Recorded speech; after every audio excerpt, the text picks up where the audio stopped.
the next few slides I've got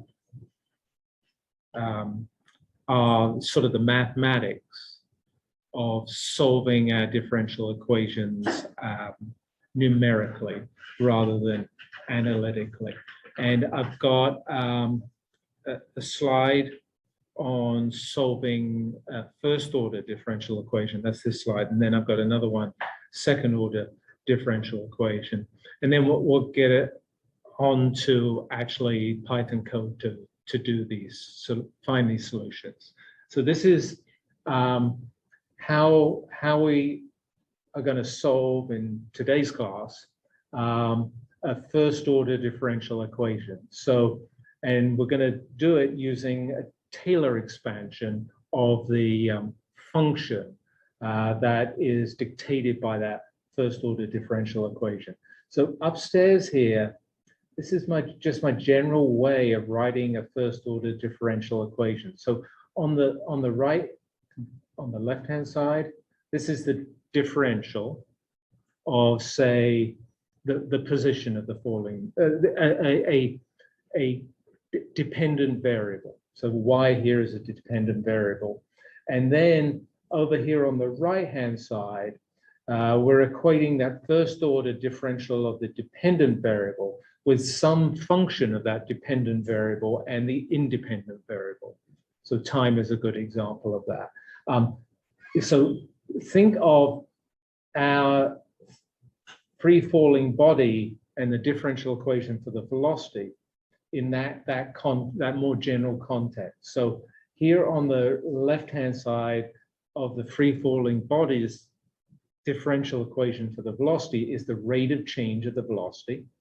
So this is the rate of change of the dependent variable. In general, that rate of change could be a function of the dependent variable and the independent variable, say time. In our case, it happens to be really simple. It's just equal to a constant. So this is the general type of differential equation we're solving. And the trick is to use the Taylor expansion. So if you remember what the Taylor expansion is, if you've got some function of some variable, so t for time I'm using here, if you've got some function that's dependent on that independent variable, you can express the value of that function at some, say, time t plus delta t in terms of the value of the function at time t, so nearby, and the differentials of that function, the first order, second order, third order, and so on differentials. So that's this little equation here.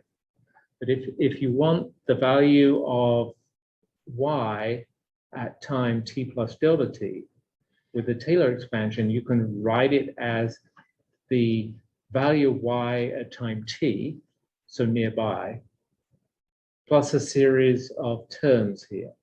So this first one is the product of the first order differential of the function times the time interval.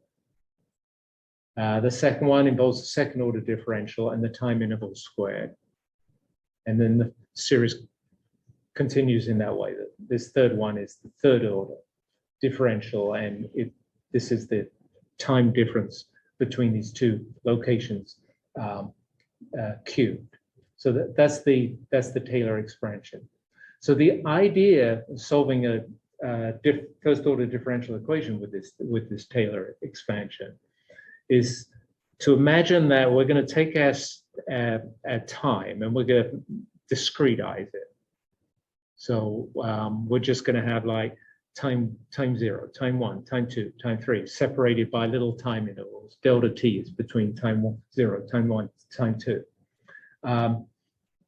If we know the function, I'll now call it y of I, so it could be y0 or y1 or y2, and its differential, I'm going to call that y prime I, so it could be the differential of I of y at I equals 0, 1, or 2. If we know the value of the function and its differential at this coordinate I at this time ti, we can calculate it at the value of the function at the neighboring time, separated by an amount delta t, with this Taylor expansion. And specifically, we're going to calculate it, at least approximately, with the first two terms in the Taylor expansion.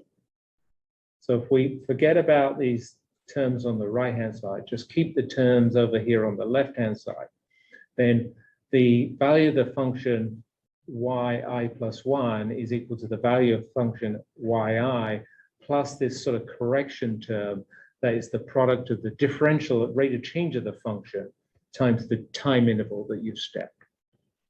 So this takes you from one point, say point I, to point I plus 1. You could imagine if you keep repeating that, you can walk your way through the function. And so I tried to make a little cartoon of that for whatever it's worth, to me way too long. So here I'm imagining that I knew the function y0 and its differential y prime 0 at time t0. And then I calculated the value of that function y1 at this later time interval through this little step. And then at that point, right, I now know y1, I know it's differential at time 1.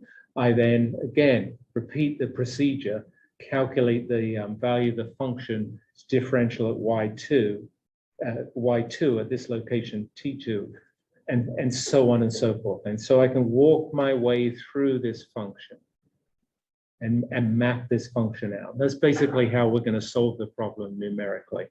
I'll come back to this point later on, right? This is not exact. This is an approximation. For example, it's not exact because we just took the first two terms in the Taylor expansion and ignored later terms. And so later on, we're going to have to, not so much in today's class, we're going to have to consider how precise, how accurate it is. In particular, when might this break down? When might this procedure fail and be highly inaccurate? Okay, so what about a second order differential equation? And actually more general, what about some nth order differential equation if you ever had to deal with that? There's a procedure for that too. So the procedure for that I've got on this slide. So let me just go up to the title here and again kind of describe what I'm trying to, the problem I'm trying to solve. So here is a sort of general nth order differential equation. So I've got the differential of y to the nth order. Now I can denote it as, you know, dy dt to the nth order, or you could imagine this kind of prime notation where I've got n primes. And our nth order differential equation says that that nth order differential is equal to some function of an independent variable. So that's the time we've been using as an example. And then the dependent variable, the y, and all its differentials up to, but not including, the nth order differential. So this is a very general way of writing an nth order differential equation. If you want to kind of wrap your head around it in our example, so our example of a higher order differential equation is second order differential equation.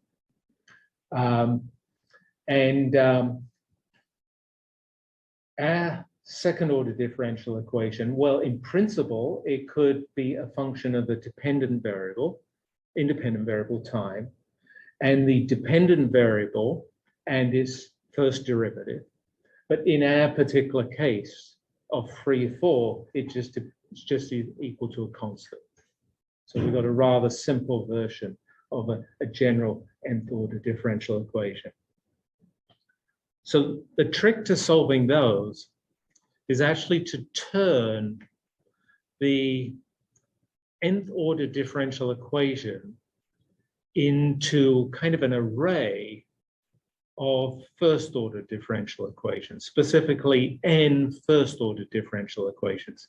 And there's kind of a simple procedure for doing that I've laid out in this this first bullet here. So it's what we call reducing the nth order differential equation, that's one equation, into an array of n first order differential equations. And this is kind of how you do it, by defining basically a new set of variables. So the new set of variables are here on the left-hand side, so that the y1, the y2, and through to yn. And the old variables in our language for the differential equation over here on the right-hand side of the equal sign. So they were that dependent variable y is first order differential and all the way up to its nth order differential. And so this is the new variables. And now we've got, n variables instead of just that one variable y. And we're going to pack them in this sort of column vector here, or array here, because that's going to be handy when we do the numerical equation, numerical solution. And then the other thing, if you remember, that for the first order differential equation we needed was the differential of those dependent variables. And over here is the column vector corresponding to the differentials. So this uppercase y is sort of the differentials of this variable uppercase y prime is the differentials of this variable uppercase y. And so we're going to have the differential y1, so that's y1 prime, differential of y2, that's y2 prime here, differential of yn prime, that's the differential of this yn here. So these first ones are straightforward. So the differential y1, the y1 prime, if you look here, then it's just going to be equal to y2. So if we differentiate y1 was y. If we differentiate y, we're going to get y prime. We're going to get y2. So that's in this new language. That's the differential of that first element in y, and so on and so forth. So the second element will be y3. That's the differential of this new variable y2, and so on and so forth, except for the last element in this column vector here. So the differential of yn, well, yn is just yn here. And that is what's in this general form of the differential equation. And that's just this right-hand side over here. It's just this piece here. And so I filled that in.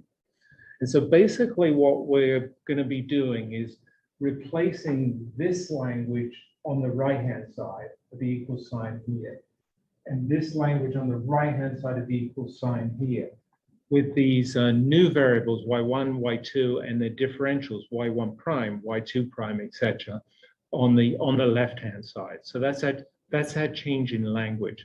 And that corresponds to our change from one nth order differential equation to n first order differential equations. It probably sounds a bit abstract if you haven't met it before, but I think when you see its application to, say, just a second order differential equation, I think you'll get the feeling for how it's going to work. So with this extra step, the way that we then actually solve the nth order differential equation is just like how we solved the first order differential equation. So we're going to calculate the value of the variables now, rather than just the variable, and they're all packed in y, at some time I plus 1 from the previous time, the values of the variables at time I, by adding on this little extra term, which is the product of the differentials of all those variables times the time interval. So this is exactly the same equation on the previous slide, based on the Taylor expansion. And then if you repeat that, right, stepping from, say, time I, where you know the values of the variables and the differentials, to time I plus 1 with the Taylor expansion, and then repeating that again to step to time I plus 2, recalculating the values of all the functions. You can walk your way this time through all the variables, y1, y2, and so forth, that make up that column vector over here on the left-hand side. So you calculate them all as you step through using this Taylor expansion, your discrete time. Okay, so that's the sort of general method for an nth order differential equation. So this slide and the next slide just show how it would work quickly for our particular case, where we got a first order differential equation, which is for the velocity. It tells us the rate of change of velocity is equal to minus g. We get a second order differential equation for the position of the falling body. It says that the rate of change of the position is equal to the acceleration of gravity. So here's how we would apply it to figure the numerical solution for the free fall equation for the velocity. So my differential equation is this guy over here, that the differential of v is equal to the negative acceleration of gravity.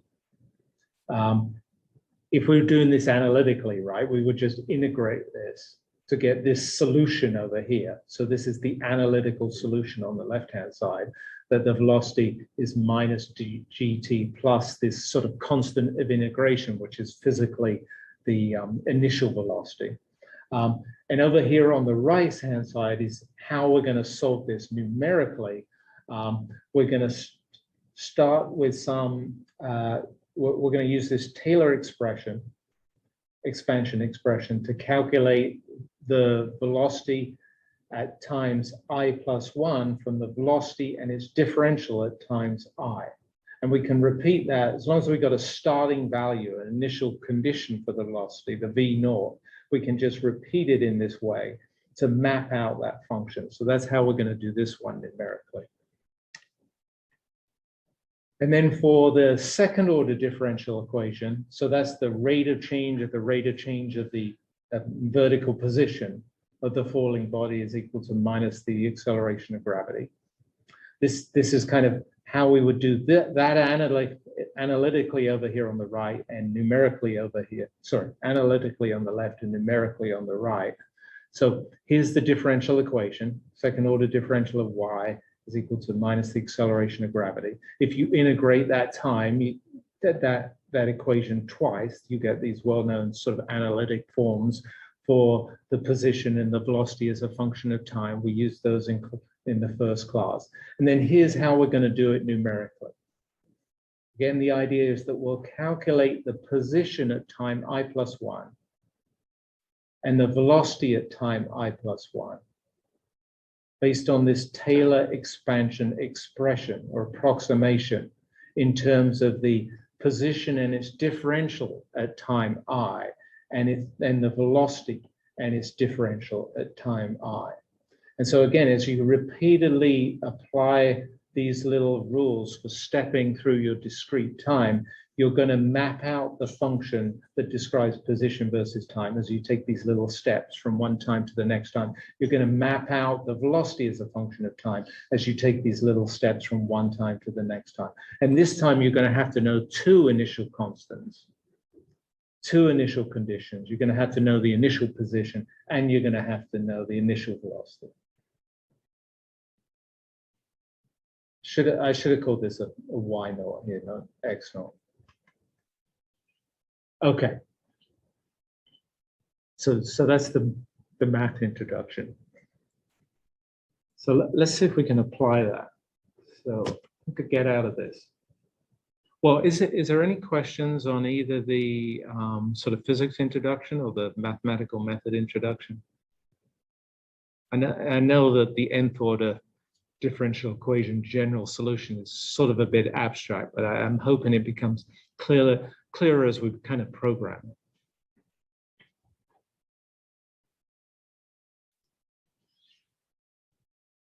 Okay, so at this point I'm going to stop writing out from scratch my code because we'd be here at midnight. So I've got some code, and I might change it as we go along, but we'll just kind of walk through it. So this is a code where we're going to numerically solve that first order differential equation for free fall. So we're going to derive the velocity as a function of time from the differential equation, first order differential equation for velocity when there's free fall. So let me just step through some of the ingredients in this code. Let's start on this cell here. So this is kind of defining some quantities and parameters that I'm going to use. So first thing is I'm working in a space of not continuous time, but discrete time. And in that space of discrete time, I've got time intervals, some delta t's, and I've got a certain number of those time intervals, and so a certain length of time. And so I've got three parameters that I'm introducing here related to that discretizing of the time coordinate. I'm going to have 1,000 time intervals. The separation between neighboring time intervals here is 100th of a second. And if I want the total duration that I'm describing, so this is kind of the final time, then that's going to be that 1,000 time intervals times 100th of a second time between successive intervals. So this will be 10 seconds in my example here. So it's completely defined this sort of discrete space, of discrete time world that I'm living in. So that's those parameters. Then I've got two more parameters really for describing the physics and the initial conditions. So they're describing the physics of free fall and the initial conditions that are release the falling body in. So one of them is the acceleration of gravity, 9.8 meters per second squared. And the other one is the initial velocity. So, and I'm just going to drop the object from rest to keep things simple here.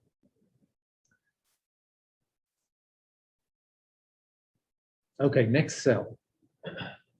Next cell, I'm defining two user functions.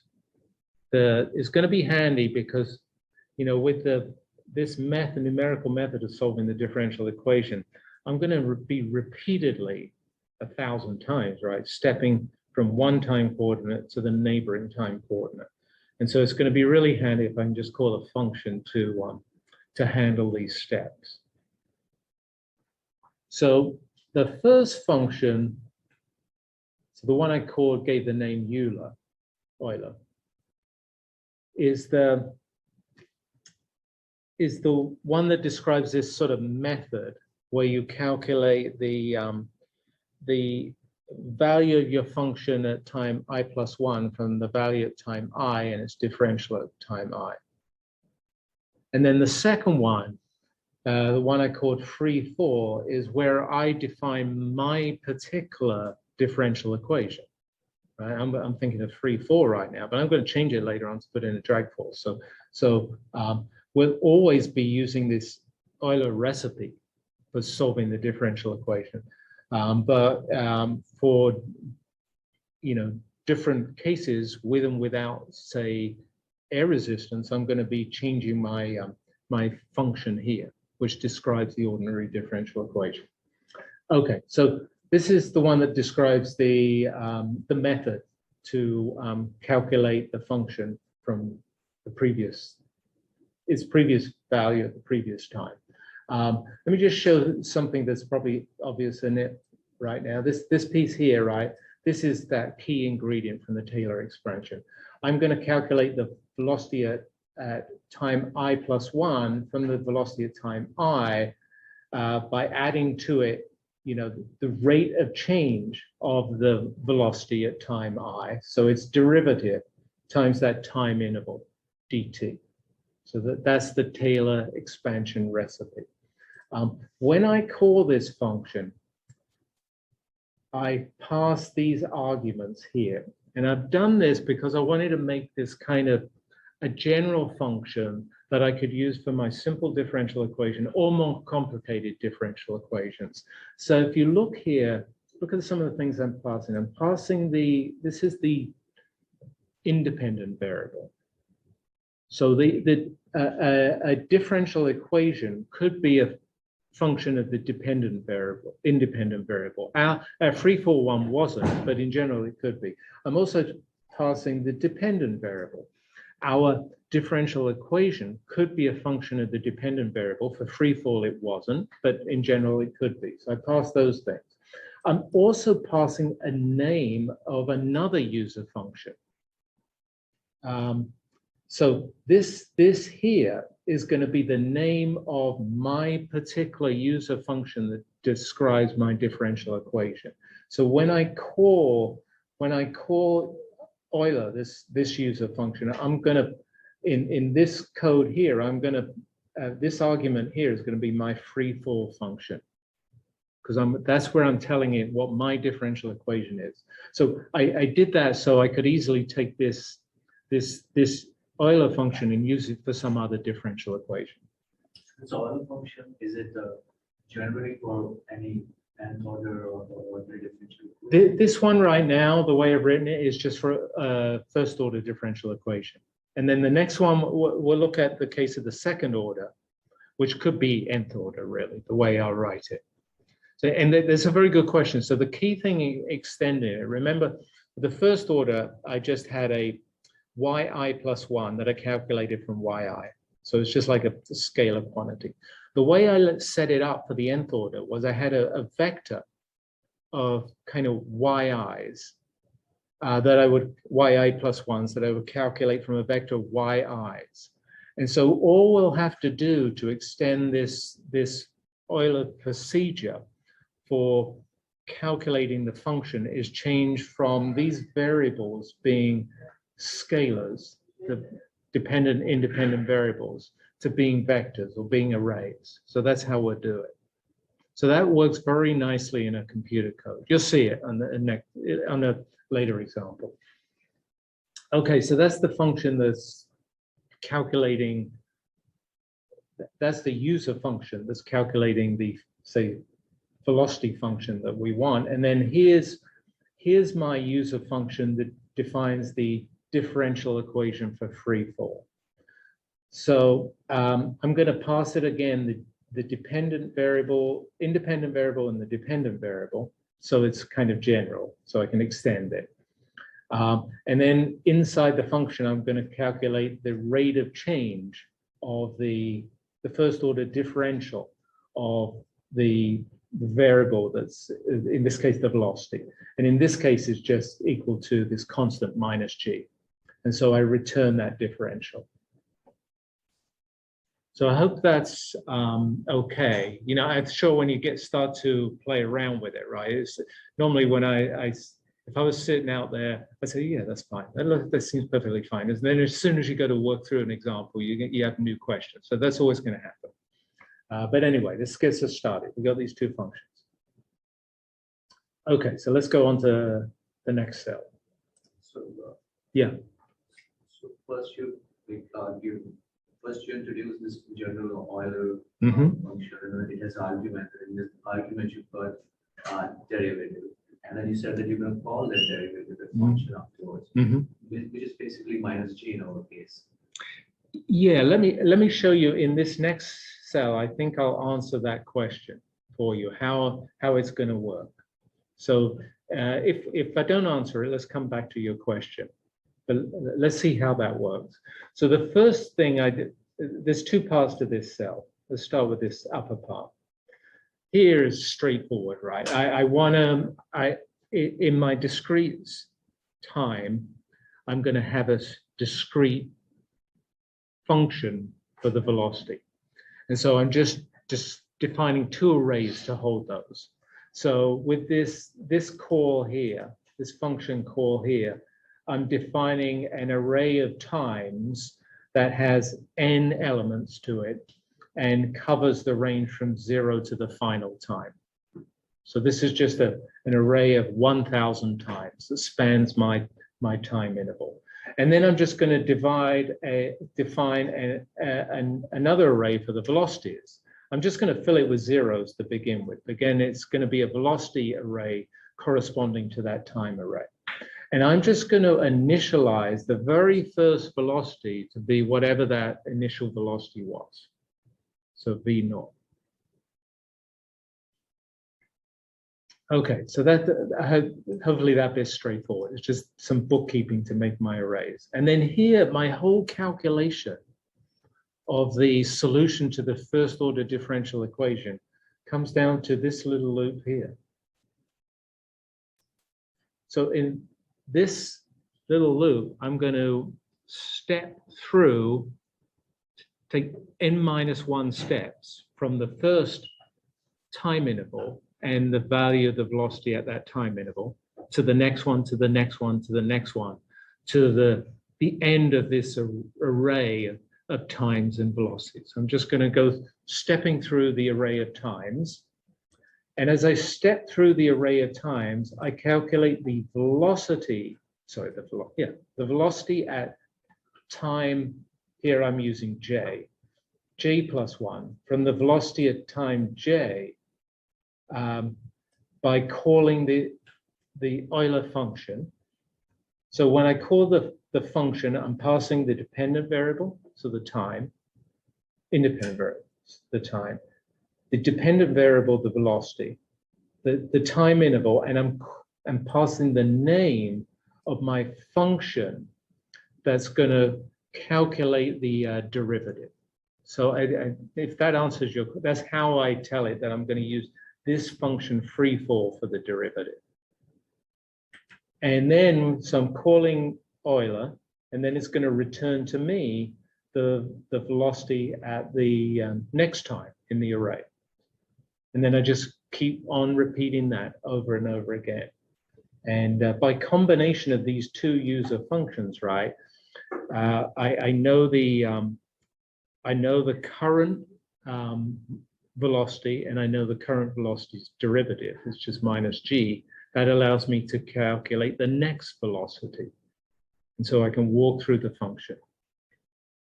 And so I think I already run this thing. And then finally in my function here, so at this point, having run that cell, I've calculated this array of velocities. And so we can just take a look at it. And that's what I'm looking at here. So what I'm doing here is plotting actually two things. So the blue data points are that velocity, the dependent variable, versus those times, t. So this is my calculation in blue circles. I'm comparing it with, because we know the analytical answer, right? I'm comparing it with the analytical expression, which is that the velocity is minus the acceleration of gravity times the length of time it's been falling for, if we drop it from rest. So I'm just comparing it with that. And this is just showing you that, you know, for this simple case, right, my numerical solution in blue is equal to the analytical solution in red, if you can see it. It's kind of faint. And so that was my code. So that's our first example, simple ordinary differential equations solved by this Euler method, which is based on, you know, the first two terms in Taylor expansion. So in some sense that's, well, it's nice to see how you can do that, but it's not very exciting in the sense that it's easy to do that analytically. So we weren't really learning anything new. We were probably just checking that a numerical calculation worked, right? And I'm sure the first time I wrote this out, it didn't, you know, I got something wrong, so it didn't work. So whenever we checked, it worked. But now let's go on to, I got a second version of this code. It's this one here.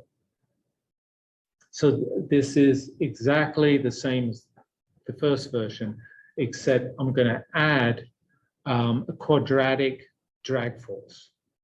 So this is where I'm imagining I've got a baseball, which would experience a quadratic drag force. So let's just quickly walk through the cells and what is different in this version of the code versus the prior version of the code. In this first version of code, I've got exactly the same time intervals and same length of time that I'm thinking about.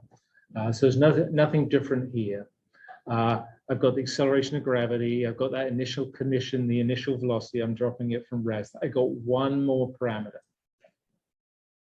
So this is the parameter related to that parameter C of the quadratic drag force. The size of the quadratic drag force was C times the square of the velocity. So this parameter is actually, I want the deceleration due to the quadratic drag force. So I've taken C and I divide it by mass of a base ball. So this is C over M for our base ball. And it's numerically is this value here. So about 8.7 times 10 to the minus 3. So that's the one difference in that cell. Second cell, remember, I had the two user functions.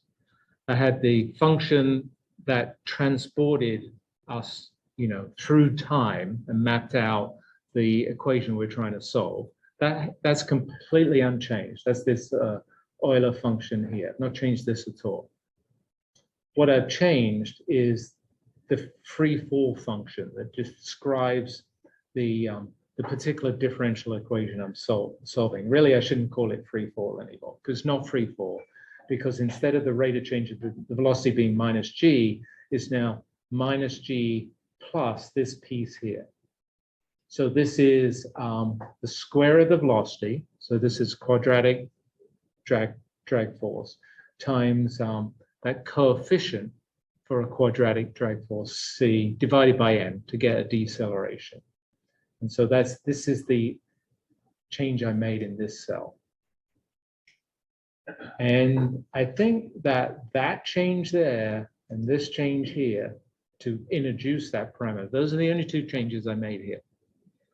And those two little changes have mapped us from a simple analytical world to a much more complicated world of an object falling with air resistance. So I think I can run that. This cell is completely unchanged. This is the one that just calculates the function itself by repeatedly calling the Euler function. No changes whatsoever. And then this cell is also exactly the same. I'm just going to replot things. And this is what I get.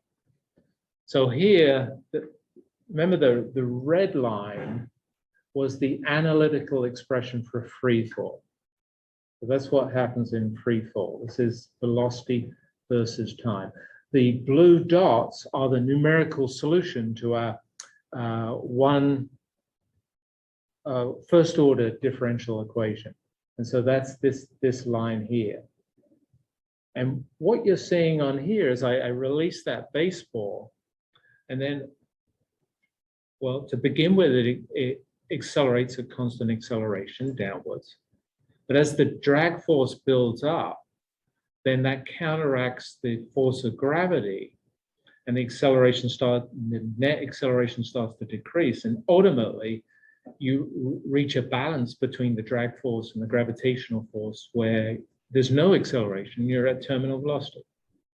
And so here you see the terminal velocity. It's sort of, 15, 20 meters per second. And you see the motion evolving towards that terminal velocity. And that terminal velocity, that depends on the parameter of the drag force and the mass of the baseball. And actually also, there's kind of a time constant for reaching that terminal velocity, how quickly or slowly you reach it. That also depends on the parameter of the drag force and the mass of the baseball. So there's two kind of, there's two new things in this blue curve. One is the terminal velocity itself, and the other one is the time scale to reach the terminal velocity. If you make the constant c larger, right, you'll have a lower terminal velocity and you'll reach that terminal velocity faster. If you have a constant c that's smaller, you'll have a higher terminal velocity because you've got less drag force, and it'll take longer to reach there. So if I was to go back up here, let's make this 10 times smaller.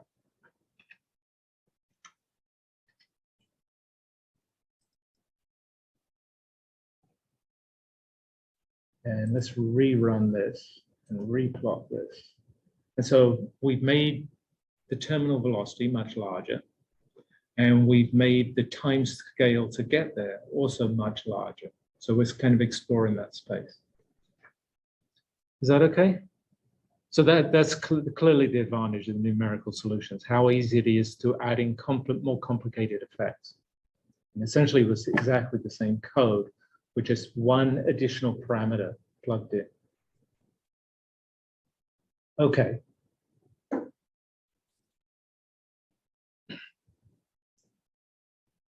So this is the third code I wanted to show you, which is free fall, going back to free fall again, but we're going to solve for the position as a function of time by solving the second order differential equation corresponding to position as a function of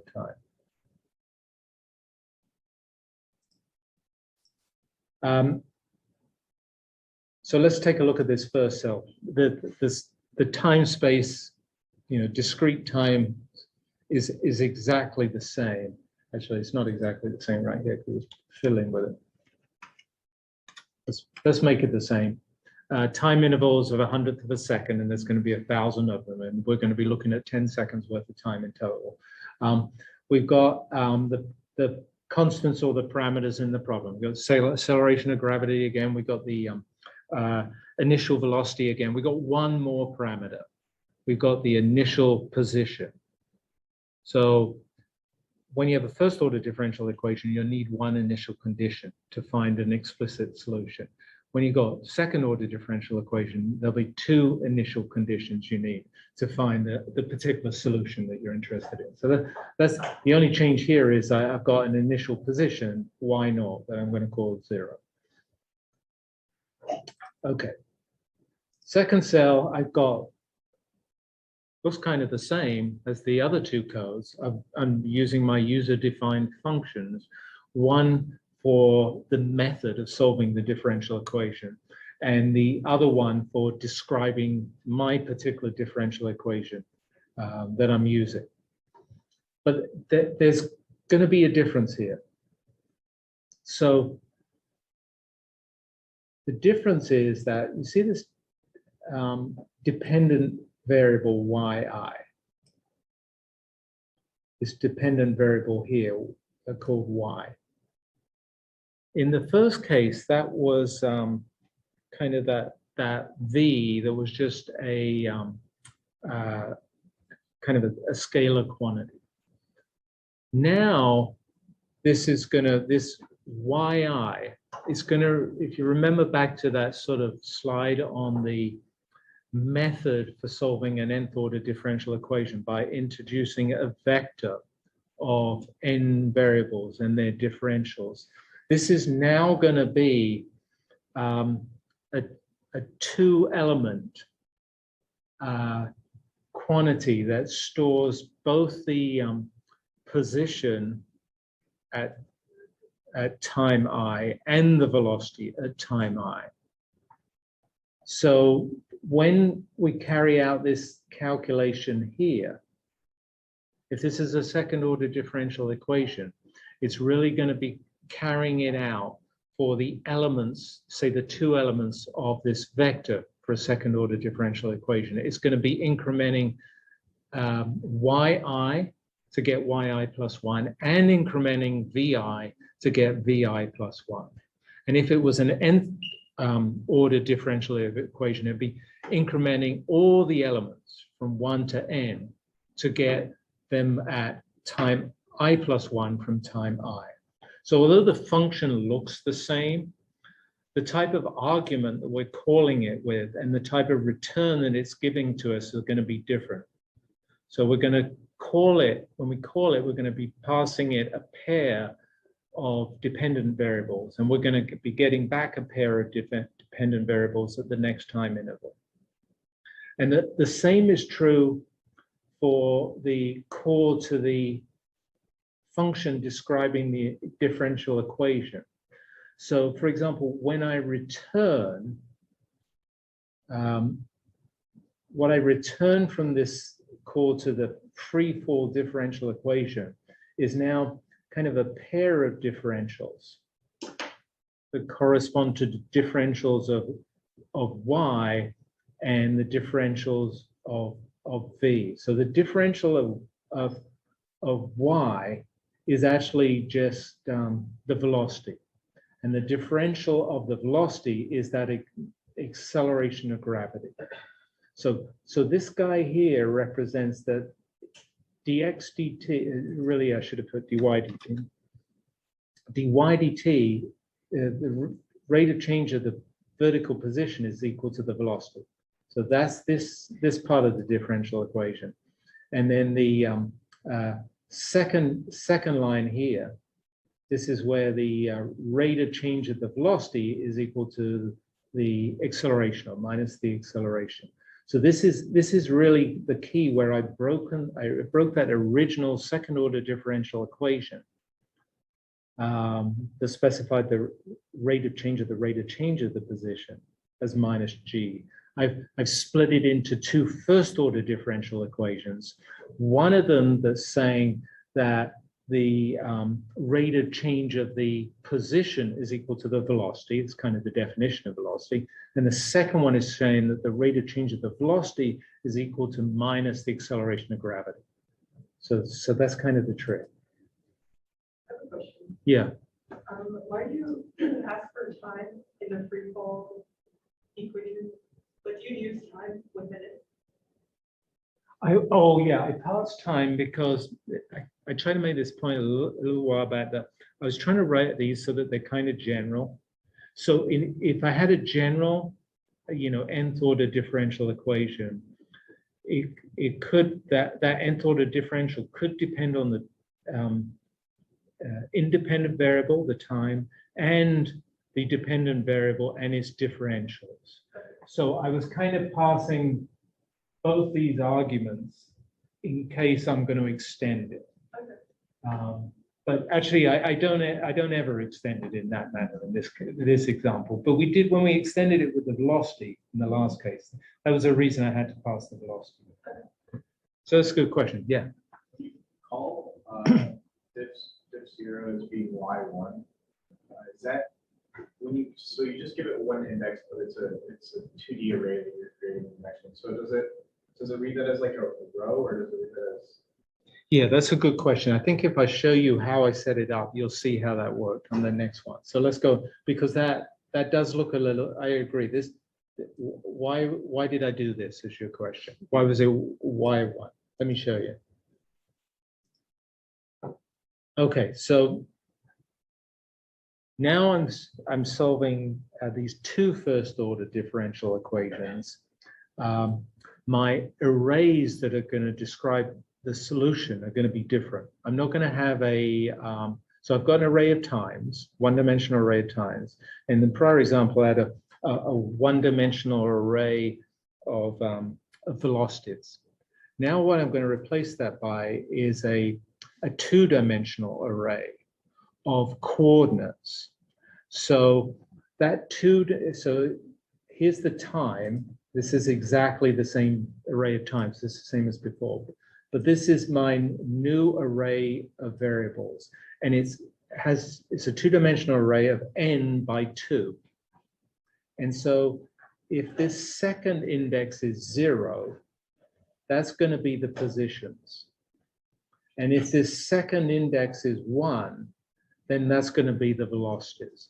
So for example, when I set the initial conditions up, so the initial condition for the position, we're starting at rest, that's going to set this element of that two-dimensional array. It's the first time, and it's the variable that corresponds to 0 in this second index.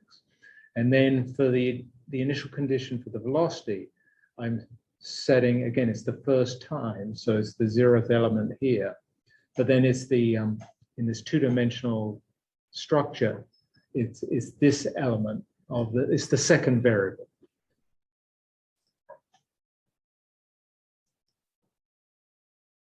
Okay, so that's setting that up, and that is different.